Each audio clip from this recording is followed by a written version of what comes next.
Monsieur Tetsela, bonjour. Bonjour, Yann. Vous êtes un peu original puisque vous êtes économiste, hein. Vous avez été formé notamment à l'économie sociale et solidaire. Vous avez travaillé dans le secteur boursier, beaucoup aussi dans le secteur des ONG. Et finalement, vous êtes passé du côté de l'éducation. C'est plutôt étonnant. Vous êtes assez jovial, très chaleureux. Donc j'imagine que ça passe très bien avec les enfants. Vous aviez déjà enseigné l'économie, mais vous vous retrouvez à présent directeur exécutif d'une école. Pourquoi ce changement dans votre carrière? Le passage de l'économie à l'éducation est très intéressant pour moi parce que en économie, on apprend que l'économie du pays dépend largement à la productivité des peuples. Alors la productivité des peuples a un lien direct avec la qualité de la formation, de l'éducation du pays. Donc pour moi, ce passage est intéressant du point de vue personnel, mais du point de vue professionnel, on peut dire que l'éducation est, est la base pour une économie. C'est étonnant de souligner le lien entre l'économie et l'éducation. Pour parler de votre école à présent, Ontario International, on voit de nombreuses écoles privées dans les villes cambodgiennes. Certaines appartiennent même à des chaînes. Quel est votre modèle économique, pour rester quand même sur le champ de l'économie? Est-ce qu'il est viable? Quel est votre chiffre d'affaires? Maintenant, on prend les enfants âgés de 3 mois à 6 ans. Ah oui, je précise que vous avez aussi une crèche. Oui, c'est une crèche et aussi une école maternelle. On prend les très petits enfants. Donc, la demande de l'éducation, de la formation, mais aussi des soins quotidiens pour les petits enfants de la part des parents aujourd'hui est de plus en plus large et il faut une choix viable, une bonne choix pour les parents qui veulent continuer à travailler dans le jour et il y a quelqu'un qui est professionnel ou une institution ou une école qui est professionnelle de prendre soin des petits enfants. Donc la demande est là.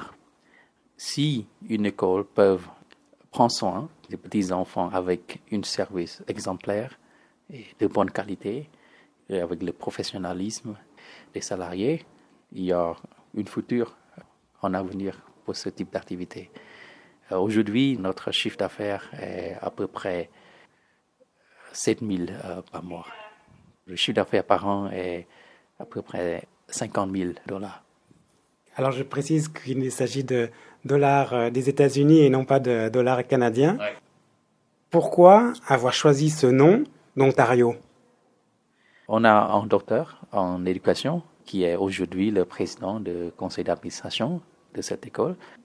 On a fait une recherche dans les curriculums des programmes éducatifs de différents pays, du Canada, de l'Australie, de l'Amérique, et on a choisi le programme éducatif de l'État d'Ontario, du Canada, parce que l'éducation pour les petits-enfants à Ontario est basée sur le développement holistique des enfants.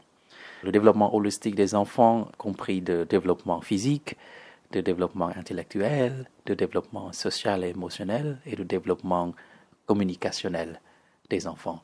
Donc, avec tous les types de standards pour le développement des enfants de 3 mois à 6 mois, on a une confiance que le programme éducatif à notre école est de qualité, qui peuvent former les petits-enfants pour devenir des enfants du globe.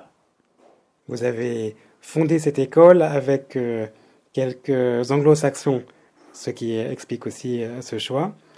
Vous accueillez 40 enfants et vous avez 16 employés, ce qui est beaucoup si on fait le ratio du nombre d'enfants par employé. Et la particularité de votre école, c'est qu'elle est située à l'intérieur d'une cité résidentielle fermée, hein, que l'on appelle en khmer Borei. Alors, est-ce que ça veut dire que vos enfants sont tous des voisins entre eux? Il y a beaucoup de voisins, mais il y a aussi des grands voisins, des voisins qui ne sont pas ici, dans une communauté fermée, et bien d'autres endroits aussi. Vous nous avez parlé du programme. Vous-même êtes père, vous avez 2 enfants. Quels sont les enjeux dans l'éducation au sens très large aujourd'hui au Cambodge? Je pense notamment à ces familles qui sont très nombreuses. Dans l'industrie, on donne des salaires qui sont des salaires minimums qui sont en dessous du minimum vital. Ainsi donc, beaucoup de familles choisissent entre le travail et les enfants. Soit on travaille et on place ses enfants chez ses parents à soi, c'est-à-dire chez les grands-parents des enfants, soit on fait le choix de ne plus travailler pour pouvoir garder ses enfants avec soi. Mais on voit rarement des familles d'ouvriers qui, tout en travaillant, vivent avec leurs enfants. Moi, de mon point de vue personnel, économiquement, je crois que les ouvriers, il faut mieux travailler que de laisser le travail et pour prendre soin des enfants. Parce que avec l'analyse économique, si on travaille avec un salaire minimum, mais on peut utiliser 50% ou 70% de ce salaire pour les frais de scolarité pour les petits-enfants, ou si les familles ont une choix de laisser les enfants avec les grands-parents, le travail pour les mamans est très important pour le bilan social et économique dans la famille. Si on est une femme et on ne travaille pas, toute l'économie de la famille dépend des maris. Donc il y a une infériorité, je crois, par les femmes qui pensent qu'elles ne travaillent pas et elles ne contribuent pas à l'économie de la famille. Mais si elles travaillent, même avec les petits salaires, elles peuvent choisir une école publique ou privée. Il y a aussi les écoles publiques qui prennent les enfants à l'âge de 3 ans.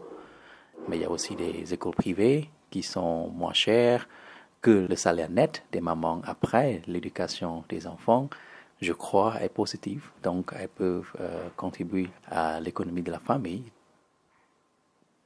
Merci, Monsieur Tetsela, pour cet entretien. Et je termine en précisant que tout économiste que vous êtes réellement passionné par l'éducation, puisque vous avez même une activité en dehors de votre travail à l'École Ontario Internationale, avec une fondation suisse qui permet de valoriser l'enseignement public dans les écoles maternelles. Merci beaucoup. Yann, arrondissement de Saint-Soc, tmaitmai.com.